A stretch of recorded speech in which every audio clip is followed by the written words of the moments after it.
Saya beberapa kali ketemu karena saya juga ngajar ya. Jadi ketika saya bertemu dengan anak-anak, ketika saya mengajar itu saya tanya, what do you want to be, gitu kan?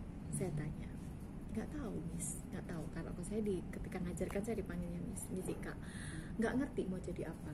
Kenapa nggak ngerti? Ya terus ngapain kamu sekolah di sini gitu? Ya udah pokoknya saya sekolah aja. Kamu nggak tahu kamu pengen jadi apa? Nggak.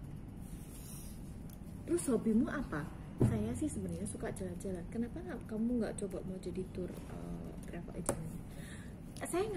Saya sih pengen, tapi saya nggak percaya kalau saya bisa melakukan itu. Bayangin. Dan itu lebih parah lagi. Ketika saya mengajar di dalam kelas, ketika saya mau mengencourage mereka supaya confidence, mereka saya minta discuss. Hampir 95% dari mereka tidak pernah sharing mengenai kesulitan mereka ke orang tua. Ya. It is exactly happen. Terus kalian gimana ya? Udah aku diem aja. Itu kan kasihan banget kan.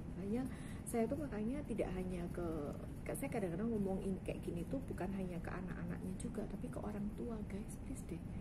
Daripada sibuk untuk ngelihat statusnya orang dan sebagainya, anakmu kita konono. Itu bukan aku. Ya, anakmu. Kayak gitu loh. Ajaklah mereka diskusi. Karena mereka pun punya masalah sendiri. Dan lebih parah lagi Mas, lebih parahnya lagi anak-anak sekarang itu mereka lebih overthinking dan banyak dengerin apa kata temen-temennya. Iya. Dan itu sangat kalau di sekarang yang toksik gitu ya, kalau misalnya yang bagus syukur, kalau enggak ya emang benar gitu. Dan itu sangat kasihan. Overall dari mereka itu less of confidence, less of goals, less of confidence. Dan orang urus.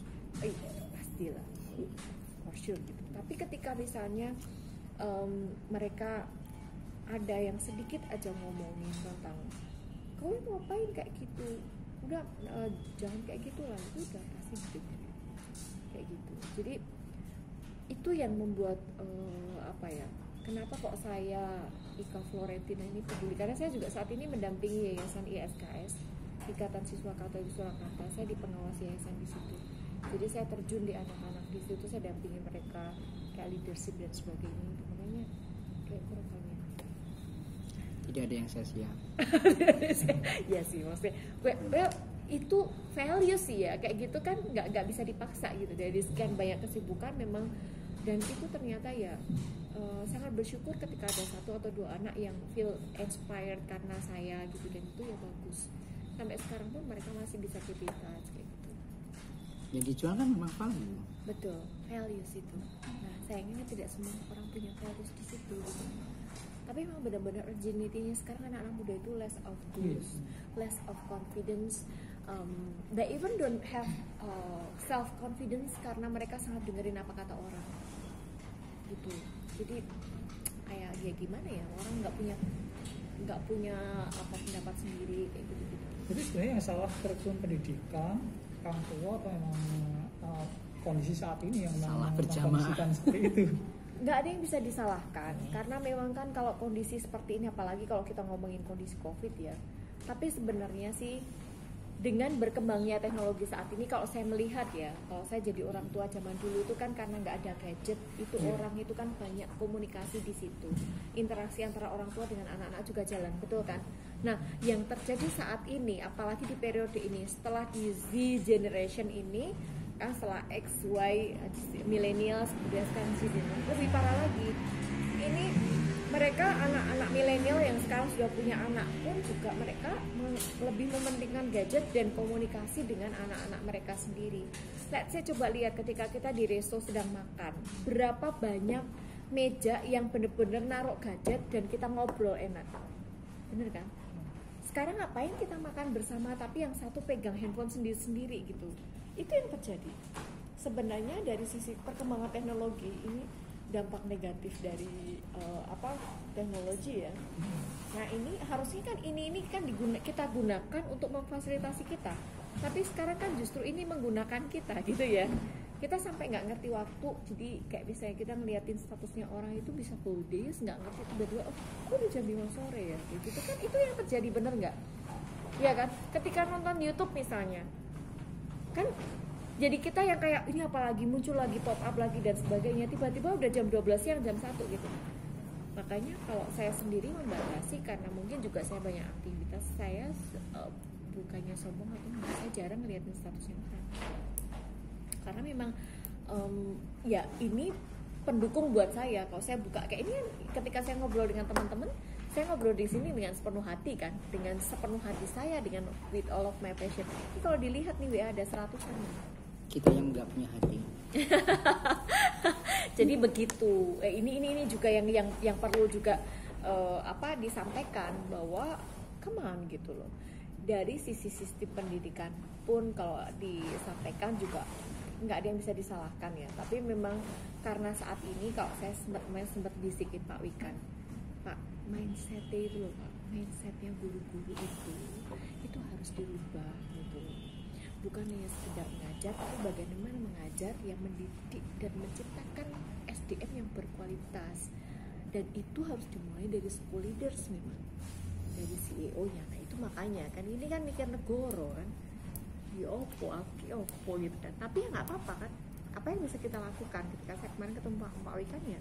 Dan sekarang memang masalah mindset itu dikulik terus. Mindset. Kayak ini tadi kita ngomongin mindset kan.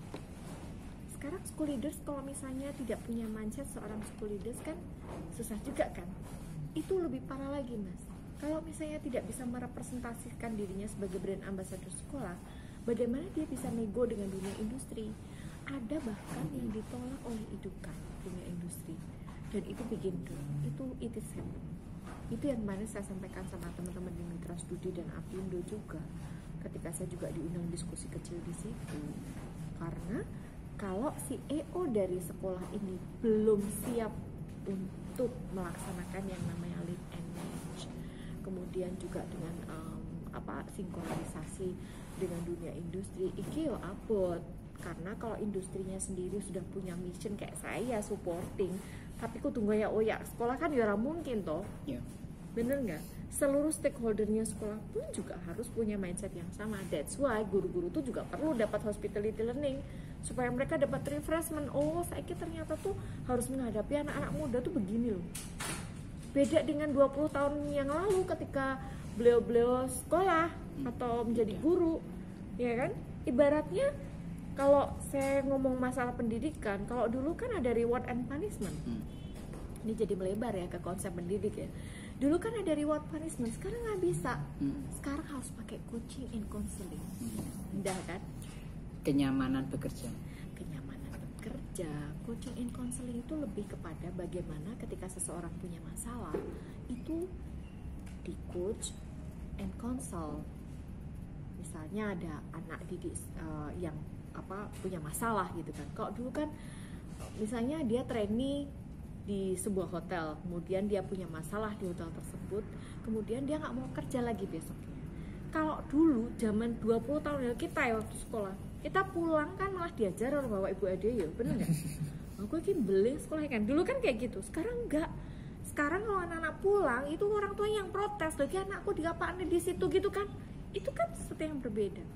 Caranya bagaimana untuk mengatasi kayak gitu? Nggak bisa via reward and punishment. Panggil anaknya, diajak ngobrol, kayak ngobrol toli. Masalahnya. Tapi sekarang ngobrolnya udah beda bu. Ngobrol gini, malah langsung WA temennya. Aku dimarahi. Caranya lewat WA. Caranya kan WA malah beda. jadi. Makanya kan harus coaching and counseling. Nah ini juga yang mau saya sampaikan ke kepala sekolah, karena seorang school leaders yang punya vision ke depan pun kalau misalnya di second layernya wakanya tidak bisa atau tidak mau melaksanakan, susah juga. Baik Kak, dengan pernah Kak melakukan sesuatu dari apa yang ada di otak Anda? Apa yang mungkin yang bisa berguna? Apa ya? Misalnya begini, kenapa jenengan tidak merekam? Masukkan justru ke YouTube. Jadi untuk mengganti yang orang masuk ke medsos yang nyunjung korpo itu tadi, dan nonton knowledge yang ada pada your brain. Itu tuh saya tuh sudah pernah punya cita-cita. Berarti harus difasilitasi berarti. Pasang tim satu lagi. Nah ya berarti kudu difasilitasi. Atau store.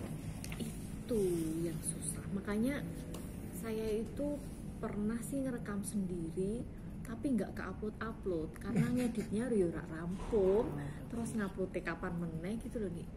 Itu tadi yang jenengan kan tadi kan ada keluhan, saya nangkap itu. Ini yang diundang sekian, yang datang sini ada yang nggak datang. Loh, kenapa yang di rumah tidak bisa ikut menikmati juga? Iya kan harusnya bisa online toh. Streaming gitu. Tuh. Live streaming. Ini kontekin nih. Atau ya itu tadi. Jadi Iya. misalnya ada tema, jenengan kan pasti kan sudah tema itu sudah dikerual kepala. Kenapa nggak kemudian Banyak. direkam, jadikan buku elektronik di samping buku Anda? Banyak. Ada punya buku berapa? Aku baru 2 sih. Nah, kenapa dijadikan video? Itu apik banget ya. Oh iya. Coba nih tolong di follow up nih caranya bagaimana.